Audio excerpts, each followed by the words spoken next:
We're going into round 3. They put me at the 2-0 table apparently, and back playing this guy again. This video is made possible by EDHREC.com, your stop for recommendations and strategic content for Magic the Gathering's Commander format. All right, we're here. We got Scoop came, scoop me up. Gotta love that. And we're on the way. We're gonna eat some brekkie and head to the thing. So we're doing it. Today's the day. We did a little bit of card podcasting on the way, which I always love doing until my phone overheated. Here we are back at Commander Sealed for the 2nd year. Day 1, I had an exhibition match with Tyler from Play to Win, Scoop Phase of the Bufftown Bullies, and Brian Koval. It was an awesome match, and I'd even prepped for it beforehand with a coaching session from Rebel. You can watch it at the link in the description. She really gave me a good idea of how to go into this match. We actually got in 2 rounds. The first of which was explosive, and I turned out a turn 1 wheel and terrified everybody. Oh, I saw that face. You see that? That was not a poker face. That was a wow. I don't know if that was super good or super bad, but holy. Big draws. Command tower. We're gonna pedal. We're gonna crit. Pretty good turn of spirit. It's all banned. Louise. Goodness. We're gonna pitch the spirit guide. We're dead. We Crack the pedal. holy. And wheel. Hey.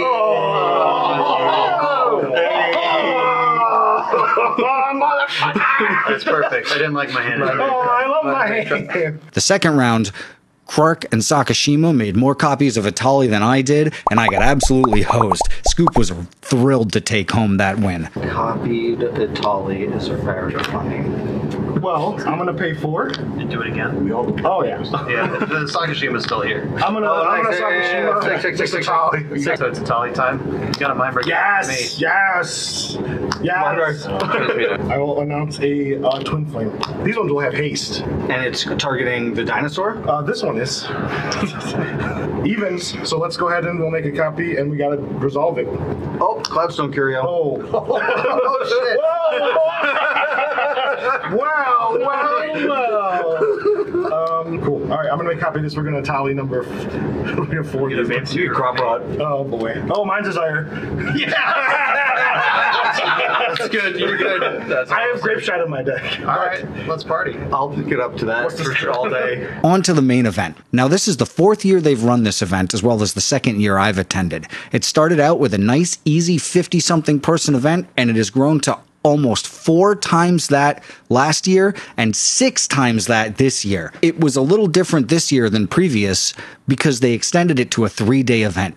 It took a lot of pressure off event staff and also gave the participants extra days to get inside events and casual games with each other. Even though Commander Sealed is Dean's brainchild, the event itself was run by Just Games, who did an incredible job managing prize support, keeping the event running smoothly, and getting judges in there. It was also emceed by Gunnar, who ran last year's event as well. A huge change this year is that there was a feature match area, and it had coverage by Gunnar, Cop, and Mishamigo. They were absolutely in their element, with Gunnar doing a great job making sure everybody knew about all of the auctions and extra prizes and crazy side events that were going on, like karaoke and tattoos, as well as Cop doing interviews and looking incredibly in his element in the booth, and Mishamigo talking with the cosplayers and showcasing them in an incredible way. Another difference was that the event benefited 2 different charities, and when you got tickets, you chose which charity you wanted your donation to go to between Trans Lifeline and the Trevor Project. The 2 different teams were in 2 different rooms, and at the end of 3 rounds and a final, the final match was held the next day and featured a 2-headed giant game with each winner choosing a partner and fighting against each other. Something that makes this event stand out from all others, Magic tournaments, competitive events, all that, is that it was a charity event and a casual tournament.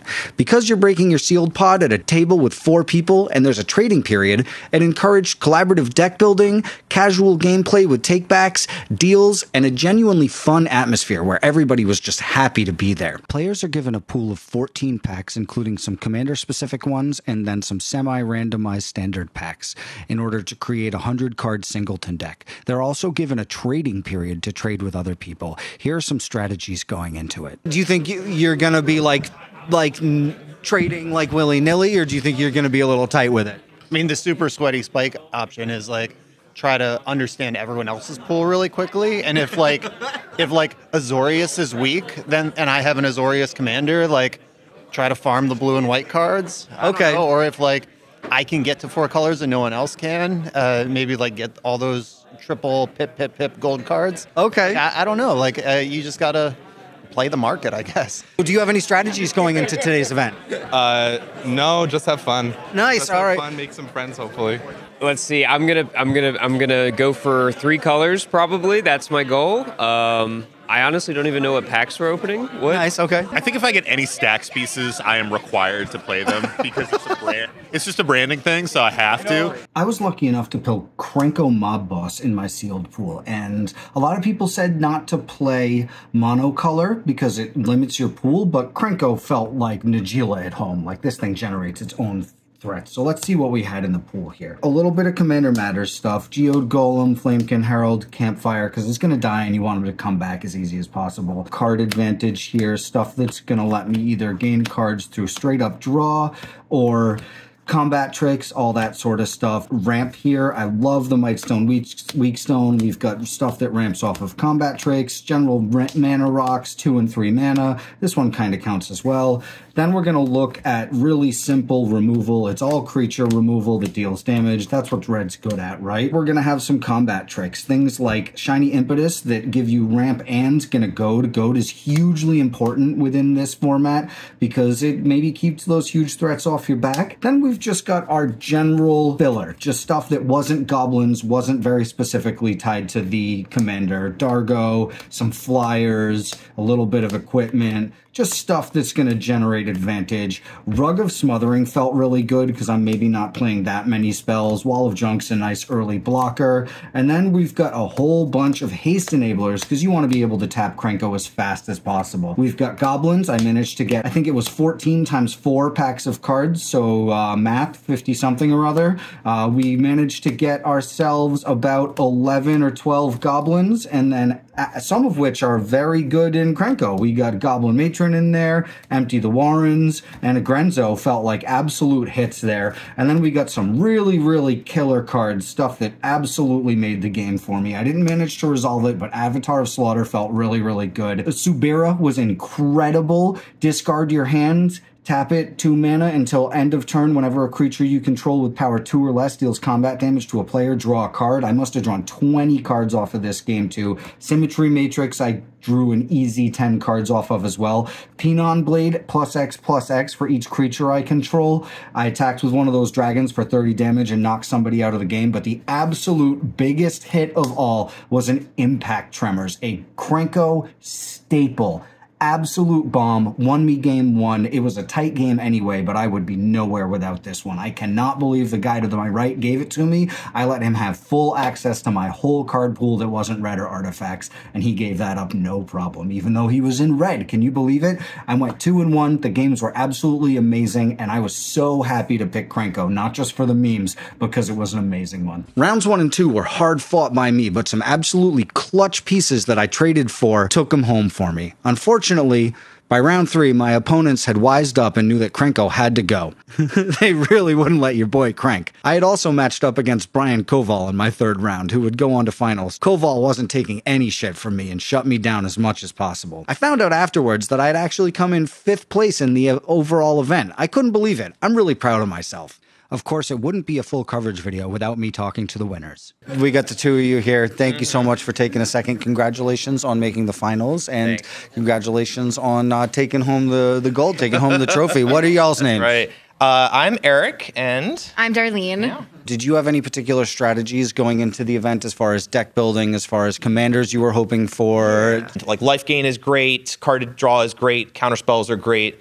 So I think the blue is amazing. Was your 4-player pool cool about sharing? Did everybody just dump everything in the middle and say, take what you need? Or were there people who were pulling the money cards? Or where were people's heads at with that? No, very lucky. We basically were like, yep, here's my stuff. Here's my mythic rare. Here's my cool rare. I was playing Jeskai, obviously, so my Titan of Industry went to somebody else. My Phyrexian Arena went to some other guy. And I was just like, yep, you take your things.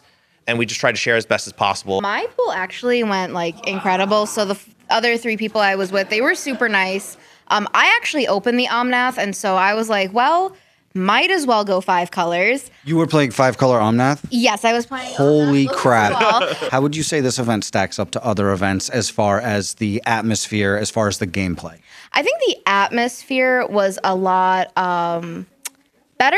Like it was less competitive, like Magic Cons and stuff. Like those are crazy experiences, and like there's a lot of stuff to do. But like the actual atmosphere when you're playing with people is It's tense. Yeah, it's really tense. I mean, it's competitive though. So Awesome. Well, thank you two for taking a second. Congratulations on your win. It's absolutely massive. Kaikar and Omnath, incredible. Congratulations. I heard you didn't lose a single point of life that last game. So congratulations. That's a hell of an achievement. Ended the game higher than your starting life total is insane. Congratulations. Thank you. Thank you. At the end of the day on Sunday, everybody was exhausted, but so pleased with how the event came out. I took my tickets and opened up my Constellation Commander Masters Collector Booster and even pulled out a Borderless Jeweled Lotus, an easy metaphor for the event as a whole.